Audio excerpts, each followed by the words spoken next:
In the morning, mist comes up from the sea by the cliffs beyond Kingsport. White and feathery it comes from the deep to its brothers, the clouds, full of dreams of dank pastures and caves of Leviathan.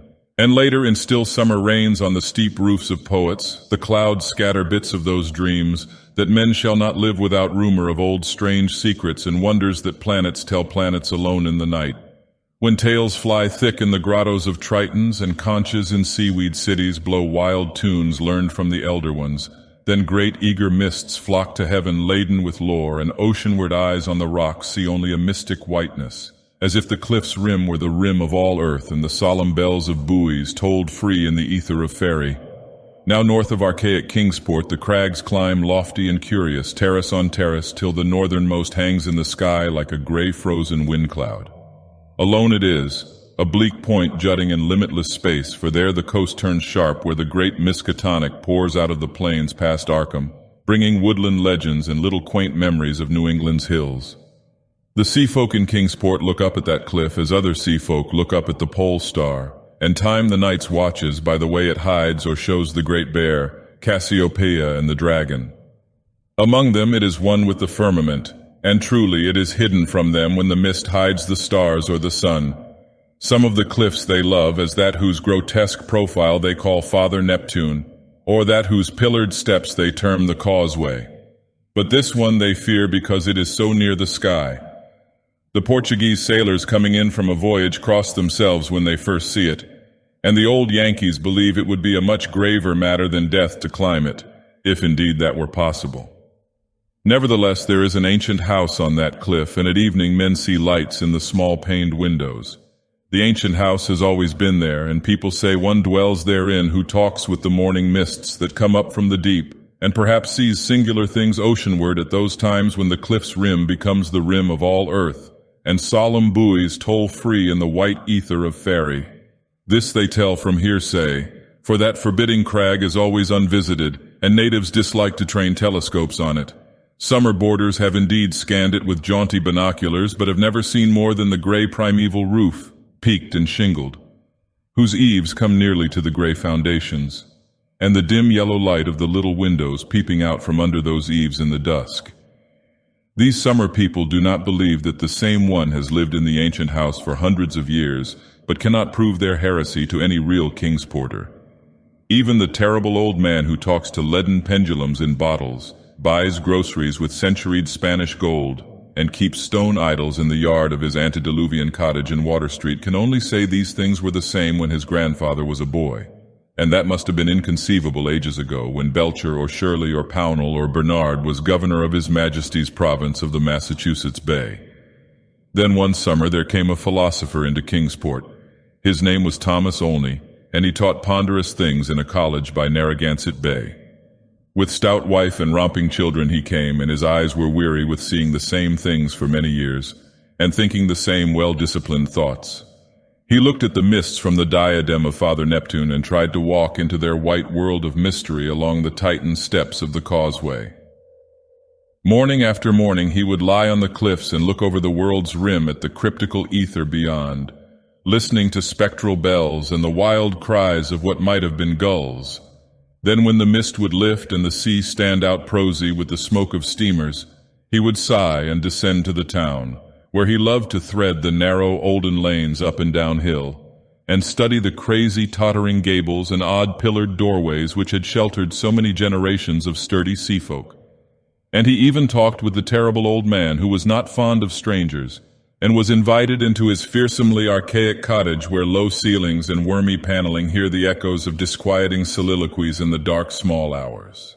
Then one summer there came a philosopher into Kingsport. His name was Thomas Olney, and he taught ponderous things in a college by Narragansett Bay.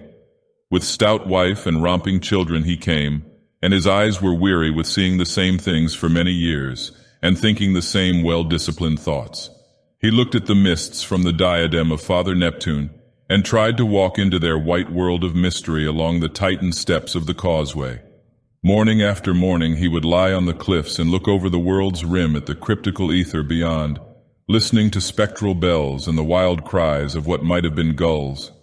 Then when the mist would lift and the sea stand out prosy with the smoke of steamers, He would sigh and descend to the town, where he loved to thread the narrow olden lanes up and down hill, and study the crazy tottering gables and odd pillared doorways which had sheltered so many generations of sturdy sea folk.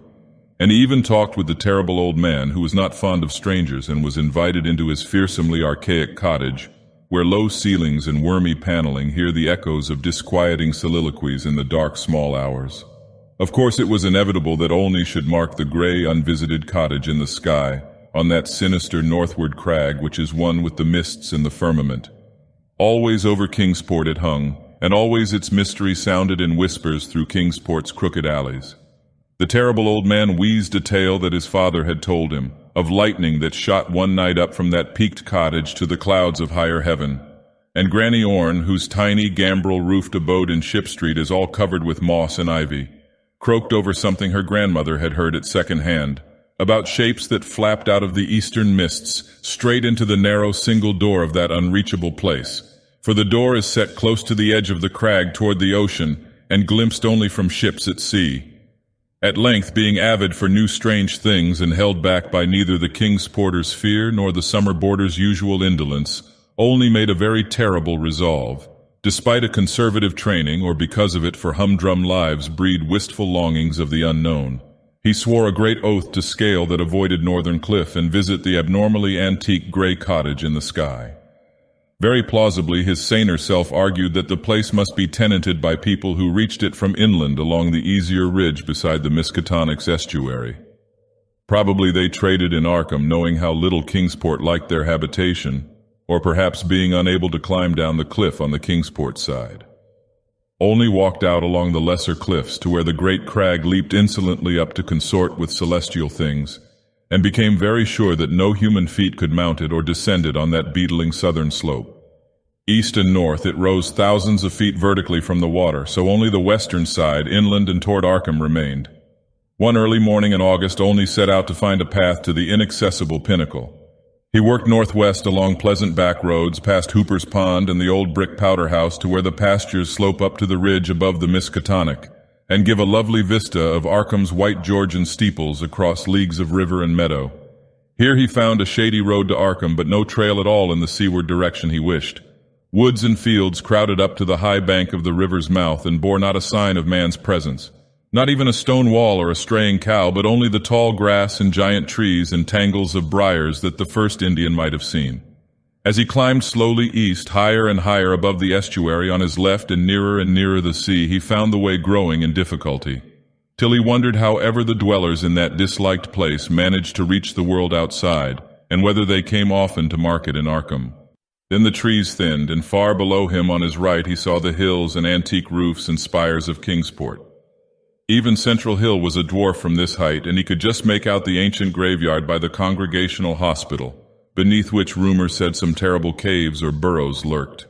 Ahead lay sparse grass and scrub blueberry bushes, and beyond them the naked rock of the crag and the thin peak of the dreaded gray cottage.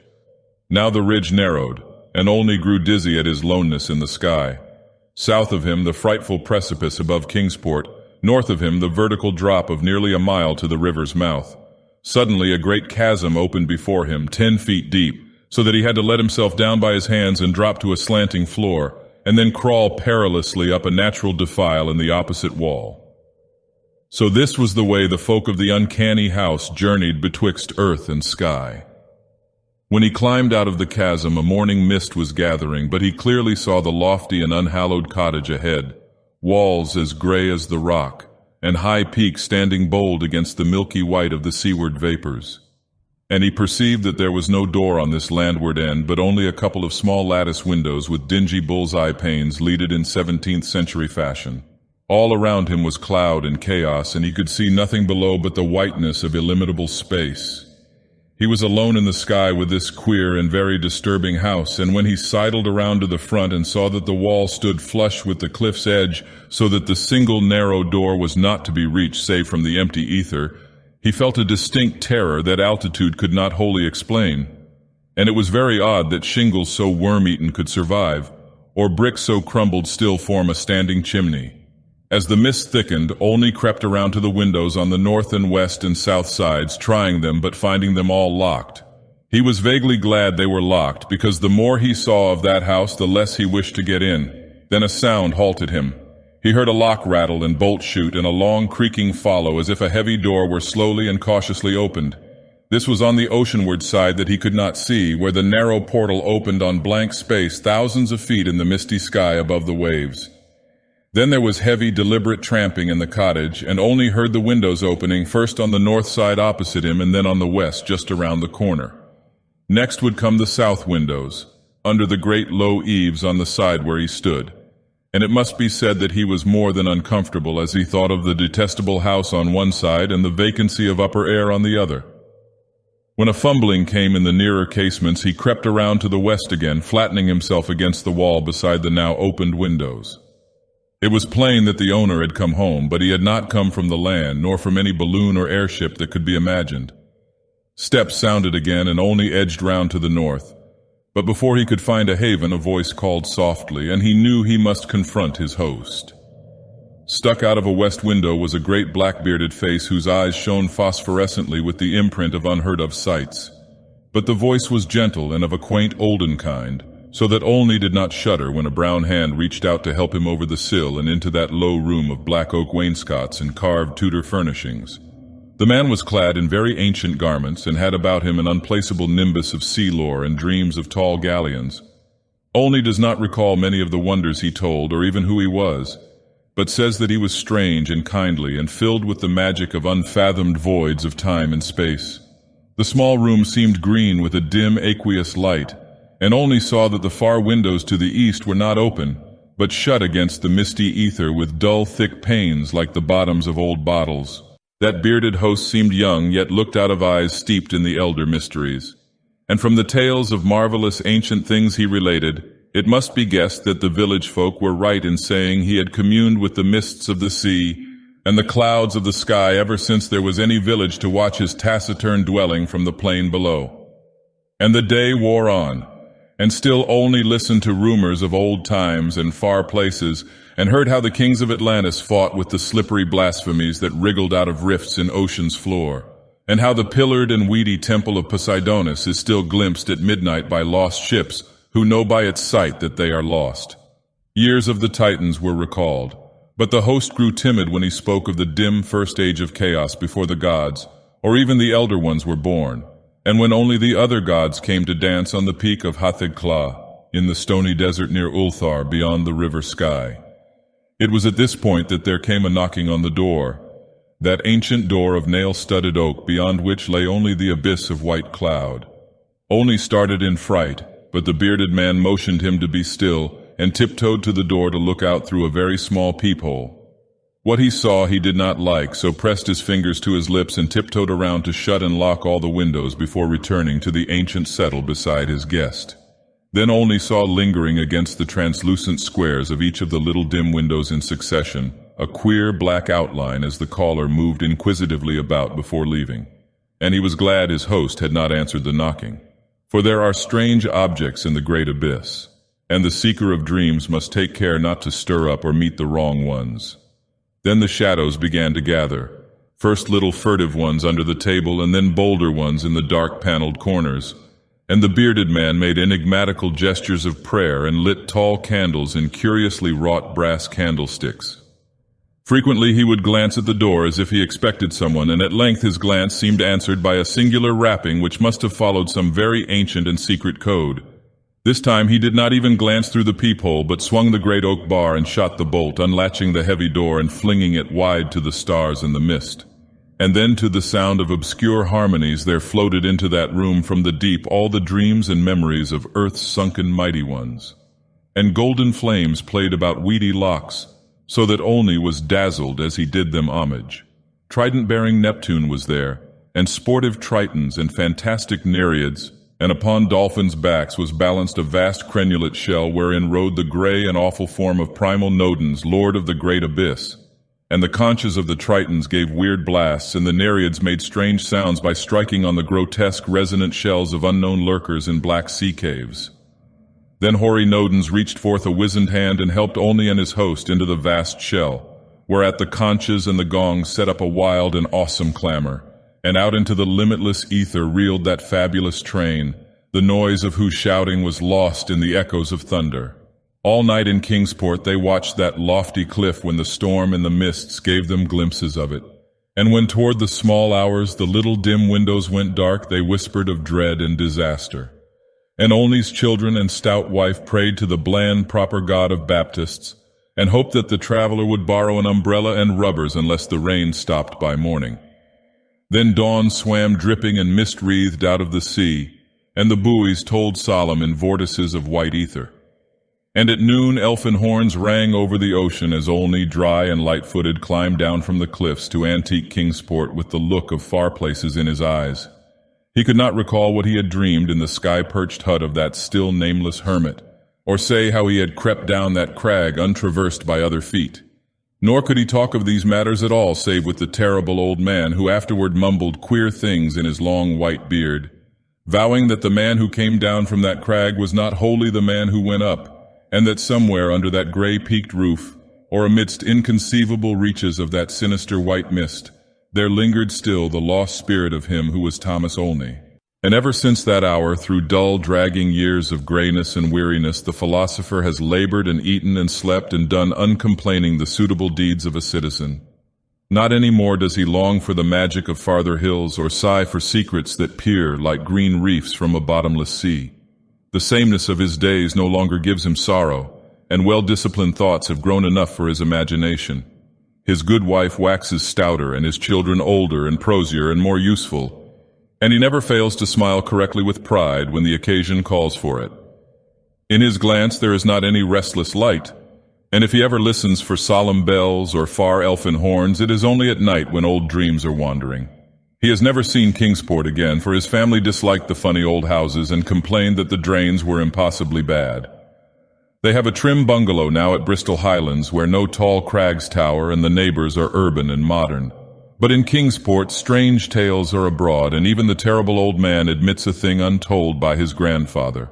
For now, when the wind sweeps boisterous out of the north past the high ancient house that is one with the firmament, there is broken at last that ominous brooding silence ever before the bane of Kingsport's maritime cotters, and old folk tell of pleasing voices heard singing there, and of laughter that swells with joys beyond earth's joys, and say that at evening the little low windows are brighter than formerly. They say, too, that the fierce aurora comes oftener to that spot, shining blue in the north with visions of frozen worlds, while the crag and the cottage hang black and fantastic against wild coruscations.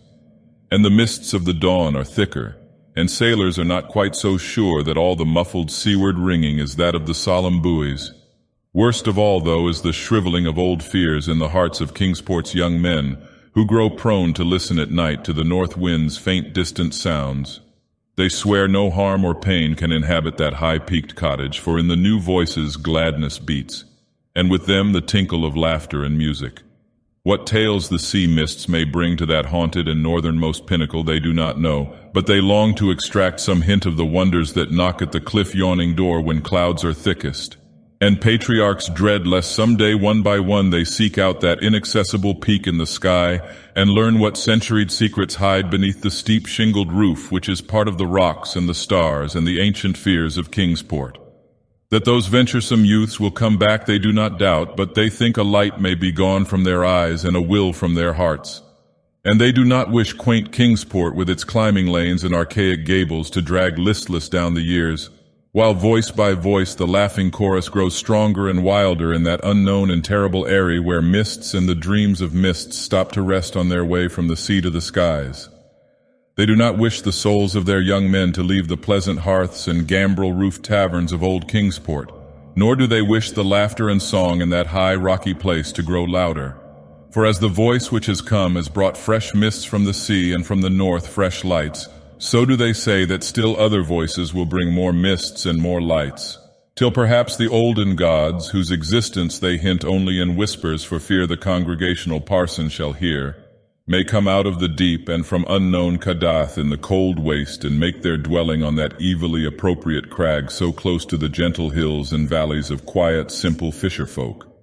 This they do not wish, for to plain people things not of earth are unwelcome, And besides, the terrible old man often recalls what Olney said about a knock that the lone dweller feared, and a shape seen black and inquisitive against the mist through those queer, translucent windows of leaded bull's-eyes.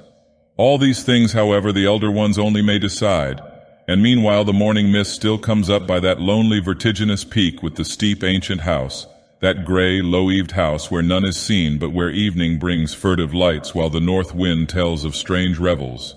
White and feathery it comes from the deep to its brothers the clouds, full of dreams of dank pastures and caves of Leviathan.